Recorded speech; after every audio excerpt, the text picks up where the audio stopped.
You found it. Your home for the best content on your favorite team, the Fighting Tigers of LSU. Do us a favor, subscribe to the channel, leave your comments below, and be sure to smash that like button.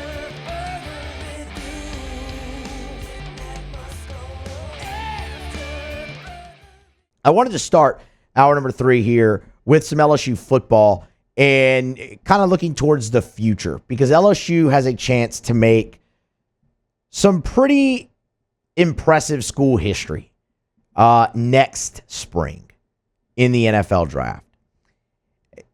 Earlier in the show, we referenced a mock draft from Matt Miller over at ESPN. Way too early, 2025. I get it. It's summer. That's a year away.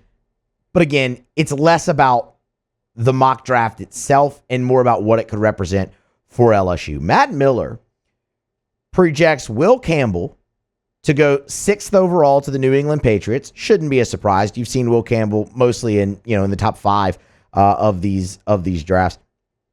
Projects Harold Perkins to go 12th overall to the Tampa Bay Buccaneers. Disgusting. And Emory Jones to go 15th overall to the Jacksonville Jaguars. That's 3 LSU Tigers in the first round. And that would be very, very, very significant. LSU in their history, in the history of the football program, they've been playing football for well over 150 years at LSU. LSU has had 3 or more players taken in the first round just 5 times. 1951, 2007, 2017, 2020, obviously, when they had 5. And last year, 2024. Or I should say this past draft. And that's where the significance comes in. If LSU is to have 3 first-rounders again in the 2025 draft, that will be the first time in program history that LSU has had 3 first-rounders in back-to-back drafts. LSU has only had 2 first-rounders in back-to-back drafts one time. That was in 2012 and 2013.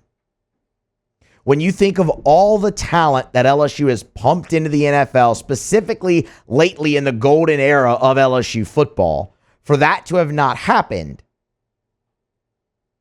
is a little astonishing. At least for you to have back-to-back years of 2 players. And that's only happened once. And I think this can happen. I think this has a great chance of happening for a number of reasons. Number one, all 3 of those guys listed should be listed, deserve to be listed, and could easily go in the first round. But I don't think LSU stops at 3. They could get 4 in this one. And in that same vein, having that buffer could, if something doesn't go right with one of these guys, there's an injury or something like that, God forbid, and one of them slips out of the first round, you have a guy like Garrett Nussmeier who could absolutely play himself into a first-round draft pick. Absolutely. Look what Jaden Daniels just did, playing himself to the number 2 overall pick in the Heisman Trophy. I'm not saying Garrett Nussmeier is going to do that, but it's a softer quarterback class in 2025. If Nuss goes out there, balls out, is one of the top 3 or so top 4 quarterbacks in the SEC, which I don't think would surprise anybody, he could absolutely play himself into the back end of the first round. Kyron Lacey, same deal. Brian Thomas was not a projected first-round draft pick to start last football season. He played himself into that. Kyron Lacey could absolutely do that, especially seeing what you saw from him towards the end last year and getting to that point now heading into 2024 where he's looked upon as the guy. So you have those 3 guys that could easily get you there, but you also have a built-in buffer with other guys who just have elite potential that could continue to play themselves there. A couple more things. This run that LSU is on right now with first-round draft picks is already the best in school history.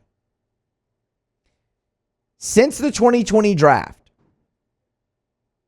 so 4 years, not even a full 5-year sample yet, but 4 years, LSU has had 10 first-round draft picks. It's the most in school history in that length of a stretch. You got close really early in the Les Miles era, in between, in that bridge between Miles and Saban, where, you were just on fire and winning national championships and recruiting, number one recruiting class here, there, everywhere. You had 8 a couple of times throughout a 5-year stretch. Right now in a 4-year stretch, you have 10.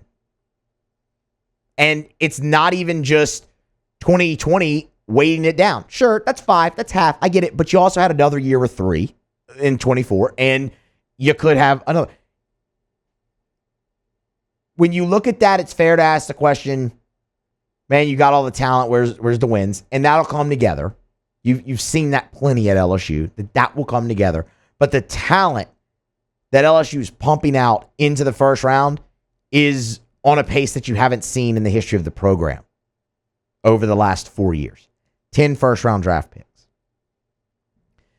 The other bit of history that LSU could make, told you it was a lot, would be Will Campbell. LSU has never had an offensive tackle taken in the first round of the NFL draft. You haven't had an offensive lineman taken in the first half of the NFL draft since Alan Faneca in 1998. You know that. Will Campbell has a great chance to be the first. And then you have another one in Emory Jones. And that just shows you, we can sit here and talk all we want to or blue in the face about the job that Brad Davis has done recruiting along the offensive line. And the proof is there just in the guys you've gotten to campus. But when you are able to potentially put 2 offensive tackles into the NFL draft in the first round, when you haven't done it in the history of your program, that's going to be the biggest cosign ever for Brad Davis. And it's a huge testament to a guy like Will Campbell and Emory Jones too. Like there hasn't been a year where it feels like that, I don't even want to call it a record, that dubious distinction for LSU is more poised to fall than this year with both of those guys. And I mean, if you just look at Will Campbell, y'all, we went through some of this yesterday when we talked about him being named to first team preseason All-American by Walter Camp. Entering his 3rd year, as impressive as he's been from a production standpoint, not allowing a sack at all as a sophomore, as impressive as that is, it's the durability and the reliability. What say? The best ability is availability. That's Will Campbell. Will Campbell started every single game that he's played in his LSU career with 26. And on top of that, he's played every offensive snap in 15 of LSU's 17 SEC games. The durability, the availability, combined with the production, he has just been a really special player. And enjoy him this next year. Yes, you've been doing awesome on the offensive line, and that will continue. But Will Campbell's don't just grow on trees. Where you have that combination of ability and talent and production with the durability, especially at a position like offensive line. And Will Campbell has that. And that's why he's poised to make history for LSU heading into his junior year and into his draft year in 2025. Hey, thanks so much for watching. Please leave your comments. I love to interact, and be sure to hit the red subscribe button below.